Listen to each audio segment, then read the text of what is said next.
Olivier Charneux, bonjour. Bonjour. Vous venez nous parler de votre dernier roman, Les Guérir. Eux, ce sont les homosexuels sous le régime nazi. Dans cette biographie romancée, vous parlez d'un médecin danois, Karl Vernet, obsédé par l'idée de régler la question de l'homosexualité pour le bien de l'humanité. Pourquoi vous êtes-vous intéressé à cet homme, à ce médecin ? Eh bien parce que déjà c'est une histoire totalement oubliée et cet homme, ce médecin est passé à travers les mailles de l'histoire, les mailles de la justice et voilà, c'est important de rajouter cet élément à ce qu'on connaît déjà sur les triangles roses par exemple. Quand vous dites qu'il est passé au travers des mailles de la justice, c'est qu'il est mort paisiblement en Argentine, c'est ça? C'est bien cela, en 1965. Il a été cité au procès de Nuremberg et de Dachau, mais son pays n'a pas voulu le rapatrier et les Américains n'ont pas jugé bon non plus de faire ce qu'il fallait pour le juger. Quand vous parlez des triangles roses, il faut rappeler aux plus jeunes qui éventuellement ne le savent pas qu'avec les tziganes, les homosexuels étaient les plus maltraités des camps nazis. Oui, c'était vraiment les parias des parias, puisque des tonnes de préjugés faisaient qu'ils n'étaient pas considérés comme des résistants, ils n'étaient pas considérés comme fiables, ils étaient considérés comme des faibles, plus ou moins comme des pervers, susceptibles de contaminer les autres, ce qui est absolument terrifiant. Alors, quelle était la méthode de ce docteur Vernet, donc ce médecin danois qui s'est mis en tête de, ouvrez les guillemets, guérir les homosexuels? Eh bien, c'était tout simplement d'utiliser les hormones par un moyen, par une capsule mise sous-cutanée, et ce qui permettait, selon lui, de diffuser d'une façon continue la testostérone. Et pourquoi il se rapproche du régime nazi pour mettre à bien son projet? Alors tout simplement par opportunisme, parce que c'est un médecin très ambitieux, très opportuniste, et il se trouve aussi que le régime nazi, et entre autres ses éminents représentants, tels qu'Himmler, le numéro 2 du pouvoir, avaient encore plus que lui, cette obsession de régler la question homosexuelle. Je pense que c'était, après les Juifs, sa deuxième obsession, qui était chez Himmler une obsession maladive.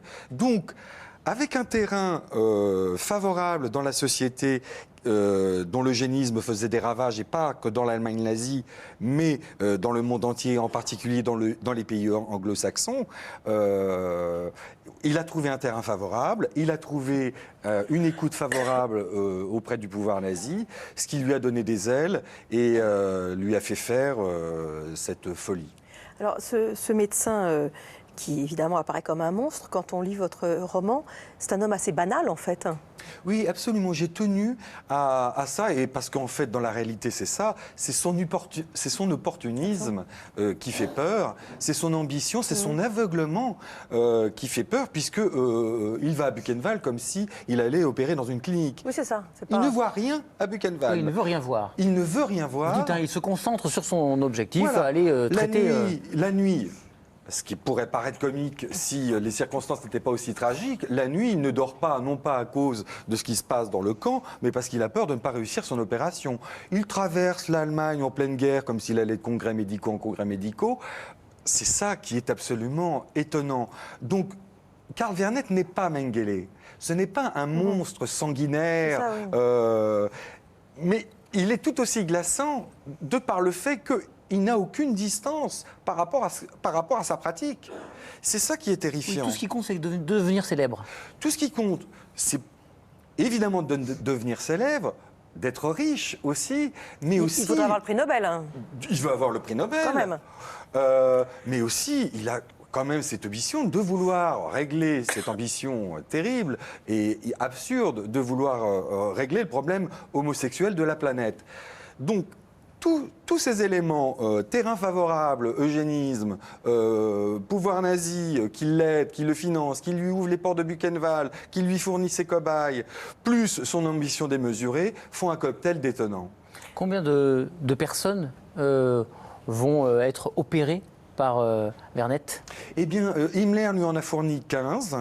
Voilà, ce qui peut paraître peu, mais c'est l'intention qui compte, comme on dit.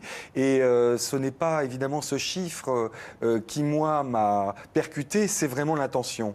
Hein. Le fait de procéder, vous savez, le problème, c'est le consentement mutuel dans les expériences médicales. Or là, évidemment, comme tous ces médecins ont bafoué le serment d'Hippocrate et le consentement mutuel s'est réduit à un volontariat obligatoire. Vous voyez l'antinomie des choses. Alors là, on est sous l'Allemagne nazie, mais enfin, aujourd'hui, dans de nombreux pays du monde, les homosexuels sont condamnés à mort, sont précipités du haut d'immeubles, sont emprisonnés, sont victimes de différents sévices. C'est passé 60 ans sans que...